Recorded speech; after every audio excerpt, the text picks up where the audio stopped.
Hello ನಮಸ್ತೆ, republic ಕನ್ನಡಗೆ ಸ್ವಾಗತ. ನಾನು ರಮ್ಯ ರಮೇಶ್.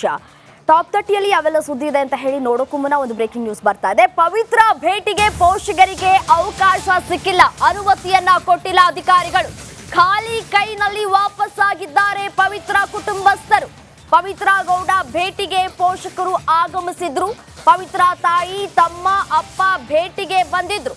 ಆದ್ರೆ ಭೇಟಿಗೆ ಅವಕಾಶವನ್ನ ಕಲ್ಪಿಸಿಕೊಟ್ಟಿಲ್ಲ. ಇದೀಗ ಪೋಷಕರು ವಾಪಸ್ಸಾಗಿದ್ದಾರೆ, ಬೇಸರದಲ್ಲೇ ವಾಪಸ್ಸಾಗಿದ್ದಾರೆ. ಯಾಕೆ ಇವತ್ತು ಅವಕಾಶವನ್ನ ಕೊಟ್ಟಿಲ್ಲ ಅನ್ನೋದು ಒಂದ್ ಕಡೆ ಪ್ರಶ್ನೆಯಾಗಿದೆ. ಮತ್ತೊಂದು ಕಡೆ ಬೇಲ್ಗೆ ಅವರು ಅರ್ಜಿಯನ್ನ ಕೂಡ ಸಲ್ಲಿಕೆ ಮಾಡಿದ್ರು, ಅದು ವಿಚಾರಣೆ ಕೂಡ ನಡೀಲಿಕ್ಕಿದೆ. ಈ ಹಿನ್ನೆಲೆಯಲ್ಲಿ ಅವ್ರಿಗೆ ಅವಕಾಶವನ್ನ ಕೊಡ್ಲಿಲ್ವಾ ಅನ್ನುವಂತಹ ಪ್ರಶ್ನೆಗಳು ಕೂಡ ಇದೀಗ ಮನೆ ಮಾಡ್ತಾ ಇರುವಂತದ್ದು. ಒಂದ್ ಕಡೆ ಪ್ರತಿ ಮಂಗಳವಾರ, ಈ ಹಿಂದೆ ಪ್ರತಿ ಸೋಮವಾರ ಆಗಮಿಸ್ತಾ ಇದ್ರು. ಪವಿತ್ರರನ್ನ ಭೇಟಿಯಾಗಿ ಯೋಗಕ್ಷೇಮವನ್ನ ವಿಚಾರಿಸಿಕೊಂಡು ಪೋಷಕರು ವಾಪಸ್ ಆಗ್ತಾ ಇದ್ರು. ಅದಾದ ನಂತರ ಯಾವಾಗ ರಿಪಬ್ಲಿಕ್ ಕನ್ನಡ ಸುದ್ದಿಯನ್ನ ಬಿತ್ತರ ಮಾಡ್ತು, ವಿಜಯಲಕ್ಷ್ಮಿ ಭೇಟಿ ಬೆನ್ನಲ್ಲೇ ಒಂದ್ ಕಡೆ ಪವಿತ್ರ ಗೌಡ ಪೋಷಕರು ಭೇಟಿಯನ್ನ ಕೊಡ್ತಾ ಇದ್ರು ಅಂತ ಯಾವಾಗ ಒಂದ್ ಕಡೆ ಸುದ್ದಿಯನ್ನ ಬಿತ್ತರ ಮಾಡಿದ ನಂತರ ಆ ನಂತರ ದಿನಾಂಕವನ್ನ ಬದಲಾಯಿಸಿಕೊಂಡ್ರು. ಅಂದ್ರೆ ವಾರದಲ್ಲಿ ಮಂಗಳವಾರ ಭೇಟಿ ಕೊಡಬೇಕು ಅನ್ನುವಂತಹ ನಿಟ್ಟಿನಲ್ಲಿ ಪ್ರತಿ ಮಂಗಳವಾರ ಭೇಟಿಯನ್ನ ಕೊಡ್ತಾ ಇದ್ರು. ಆದ್ರೆ ಇವತ್ತು ಭೇಟಿಯಾಗಿಲ್ಲ. ಮತ್ತಷ್ಟು ಡೀಟೇಲ್ಸ್ ನೀಡ್ತಾ ಹೋಗ್ತಾರೆ ನನ್ನ ಕಲೀಗ್ ನವೀನ್ ನೇರ ಸಂಪರ್ಕದಲ್ಲಿ ಜಾಯ್ನ್ ಆಗಿದ್ದಾರೆ. ನವೀನ್, ಇವತ್ತು ಪವಿತ್ರ ಗೌಡ ಕುಟುಂಬಸ್ಥರು ಆಗಮಿಸಿದ್ರು ಪವಿತ್ರ ಗೌಡ ಅವರನ್ನ ಭೇಟಿ ಆಗೋದಕ್ಕೆ, ಆದ್ರೆ ಅವಕಾಶವನ್ನ ಕಲ್ಪಿಸ್ಕೊಟ್ಲಿಲ್ಲ. ಯಾಕೆ ಅಂತ ಡೀಟೇಲ್ಸ್ ನೀಡ್ತಾ ಹೋಗೋದಾದ್ರೆ.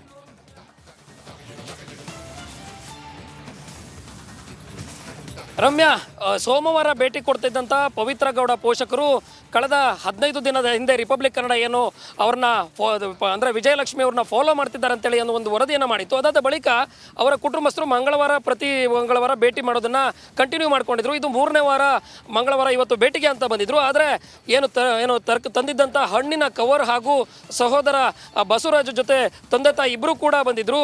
ಜೈಲಿನ ಒಳಗಡೆ ಹೋಗಿ ಸುಮಾರು ಒಂದು 15 ನಿಮಿಷ ವೆಯ್ಟ್ ಮಾಡಿದ್ದಾರೆ. ಆದರೆ ಇವತ್ತು ಒಂದು ಕಡೆ ಪವಿತ್ರ ಗೌಡ ಜಾಮೀನು ಅರ್ಜಿ ವಿಚಾರಣೆ ಕೂಡ ಇದೆ. ಜೊತೆಗೆ ಜೈಲಿನ ಒಳಗಡೆ ಸಾಕಷ್ಟು ಇವತ್ತು ಒಂದಷ್ಟು ಬೆಳವಣಿಗೆಗಳು ಕೂಡ ಆಗ್ತಾ ಇರೋದ್ರಿಂದಾಗಿ ಇವತ್ತು ಅವ್ರಿಗೆ ಭೇಟಿಗೆ ಅವಕಾಶ ಕೂಡ ಸಿಗಲಿಲ್ಲ ಅಂತ ಕಾಣಿಸುತ್ತೆ. ಈಗ ವಾಪಸ್ ಕೂಡ ಹೋಗಿದ್ದಾರೆ. ಇನ್ನೊಂದಷ್ಟು ಮೂಲಗಳ ಪ್ರಕಾರ ಒಳಗಡೆ ಹೋದ ಸಂದರ್ಭದಲ್ಲಿ ಅವರ ಭೇಟಿಗೆ ಅವಕಾಶ ಇವತ್ತು ಇಲ್ಲ ಅಂತೇಳಿ ಏನಾದರೂ ವಾಪಸ್ ಮಾಹಿತಿಯನ್ನು ಕೊಟ್ರ ಅನ್ನೋ ಕೂಡ ನಿಟ್ಟಿನಲ್ಲಿ ಕೂಡ ಒಂದಷ್ಟು ಮಾಹಿತಿಗಳಿರುವಂಥದ್ದು.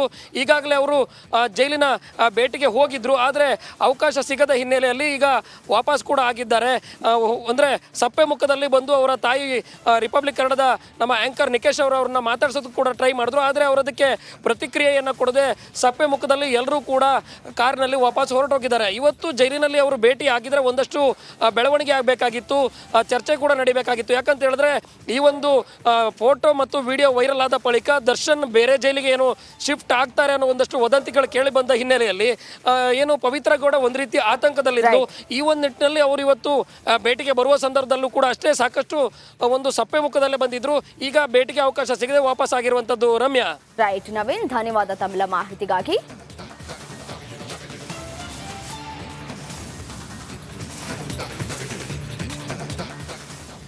ಮುಡಾ ಹಗರಣ ಆಯ್ತು, ಇದೀಗ ಮತ್ತೊಂದು ಹಗರಣ ಬೆಳಕಿಗೆ ಬರ್ತಾ ಇದೆ. ಖರ್ಗೆ ಫ್ಯಾಮಿಲಿಯ ವಿರುದ್ಧ ರಾಜ್ಯಪಾಲರಿಗೆ ದೂರನ್ನ ಕೊಡಲಾಗಿದೆ. ಅಕ್ರಮವಾಗಿ 5 ಎಕರೆ ಜಮೀನು ನೀಡಿದ್ದಾಗಿ ಆರೋಪವನ್ನ ಮಾಡಲಾಗಿದೆ. ಖರ್ಗೆ ಕುಟುಂಬದ ಟ್ರಸ್ಟಿಗೆ ಸರ್ಕಾರಿ ಜಮೀನು ಮಂಜೂರು ಮಾಡಿರುವಂತಹ ಆರೋಪಗಳು ಕೇಳಿಬರ್ತಾ ಇದೆ. ಸಚಿವ ಸಂಪುಟದಿಂದ ಪ್ರಿಯಾಂಕಾ ಖರ್ಗೆ ವಜಾಕ್ಕೆ ಮನವಿಯನ್ನ ಮಾಡಲಾಗಿದೆ. ರಾಜ್ಯಪಾಲರಿಗೆ ದೂರನ್ನ ಕೊಟ್ಟಿದ್ದಾರೆ ಛಲವಾದಿ ನಾರಾಯಣಸ್ವಾಮಿ. ದೆಹಲಿಯಲ್ಲಿ ಈಗಾಗಲೇ ವಿಜಯೇಂದ್ರ ಅವರು ಕೂಡ ಹೇಳಿಕೆಯನ್ನ ಕೊಟ್ಟಿದ್ರು, ಸಾಕ್ಷಿಯನ್ನ ಕೊಡಿ ಅಂತ ಹೇಳಿ. ಇದರ ಬೆನ್ನಲ್ಲೇ ಇದೀಗ ಮತ್ತೊಂದು ಡೆವಲಪ್ಮೆಂಟ್ ಆಗಿದೆ. ರಾಜ್ಯಪಾಲರಿಗೆ ದೂರನ್ನ ಸಲ್ಲಿಕೆ ಮಾಡಿದ್ದಾರೆ ಛಲವಾದಿ ನಾರಾಯಣಸ್ವಾಮಿ.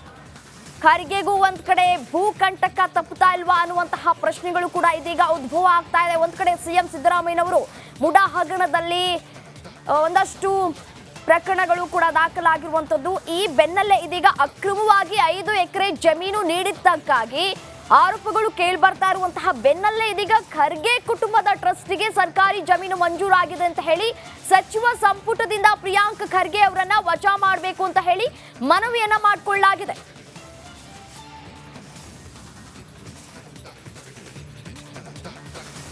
ಪರಪ್ಪನ ಅಗ್ರಹಾರ ಠಾಣೆಯಲ್ಲಿ ಸತ್ಯ ವಿಚಾರಣೆಯನ್ನ ಮಾಡಲಾಗ್ತಾ ಇದೆ. ರಿಪಬ್ಲಿಕ್ ಕನ್ನಡ ಬಳಿ ಸತ್ಯನನ್ನ ಕರೆತಂದಿದ್ದಾರೆ. ಆ ಕುರಿತ ವಿಜುವಲ್ಸ್ ಏನಿದೆ ಅದು ರಿಪಬ್ಲಿಕ್ ಕನ್ನಡಗೆ ಲಭ್ಯ ಆಗಿರುವಂತದ್ದು. ಸತ್ಯನನ್ನ ಕರೆದುಕೊಂಡು ಬಂದಿದ್ದಾರೆ. ಆ ದೃಶ್ಯ ರಿಪಬ್ಲಿಕ್ ಕನ್ನಡದಲ್ಲಿ ಮಾತ್ರ.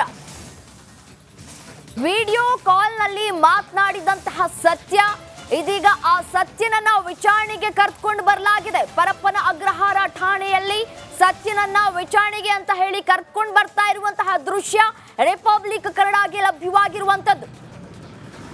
ದೃಶ್ಯದಲ್ಲೂ ಕೂಡ ಗಮನಿಸ್ತಾ ಇದ್ದೀರಿ. ಆ ಕುರಿತ ಎಕ್ಸ್ಕ್ಲೂಸಿವ್ ಡೀಟೇಲ್ಸ್ ನಿಮ್ಮ ರಿಪಬ್ಲಿಕ್ ಕನ್ನಡಗೆ ಲಭ್ಯ ಆಗಿದೆ. ಆ ಕುರಿತ ಎಕ್ಸ್ಕ್ಲೂಸಿವ್ ವಿಡಿಯೋ ರಿಪಬ್ಲಿಕ್ ಕನ್ನಡಗೆ ಲಭ್ಯ ಆಗಿರುವಂತದ್ದು. ರೌಡಿ ಸತ್ಯನನ್ನ ವಿಚಾರಣೆಗೆ ಮಾಡಬೇಕು ಅಂತ ಹೇಳಿ ಆತನನ್ನ ಪರಪ್ಪನ ಅಗ್ರಹಾರಕ್ಕೆ ಕರೆತಂದಿರುವಂತಹ ಎಕ್ಸ್ಕ್ಲೂಸಿವ್ ದೃಶ್ಯ ರಿಪಬ್ಲಿಕ್ ಕನ್ನಡಗೆ ಲಭ್ಯ ಆಗಿದೆ. ಸತ್ಯನನ್ನ ವಿಚಾರಣೆ ಮಾಡಬೇಕು ಅಂತ ಹೇಳಿ ಪೊಲೀಸ್ ಅಧಿಕಾರಿಗಳು ಕರೆದುಕೊಂಡು ಬಂದಿದ್ದಾರೆ ಪರಪ್ಪನ ಅಗ್ರಹಾರ ಠಾಣೆಗೆ.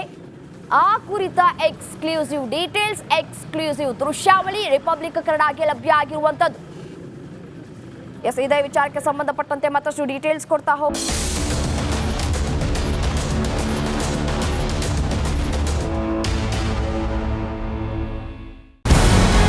ನಮಸ್ಕಾರ, ಕರ್ನಾಟಕ ಪ್ರೈಮ್ ಟೈಮ್ಗೆ ಸ್ವಾಗತ. ನಾನು ಜಯಪ್ರಕಾಶ್ ಶೆಟ್ಟಿ. ಇಡೀ ಕರ್ನಾಡು ಇವತ್ತು ರೆಬೆಲ್ ಆಗಿ ನಿಂತಿದೆ.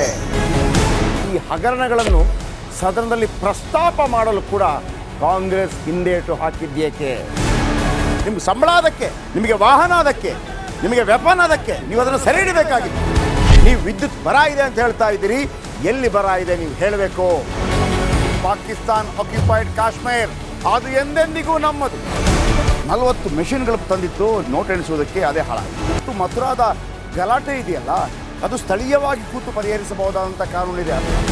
ಗ್ಯಾರಂಟಿ ಯೋಜನೆಯಿಂದ ನಷ್ಟ ಆಗಿದೆ, ಲಾಭ ಆಗಿದೆ, ದಯವಿಟ್ಟು ಹೇಳಿ.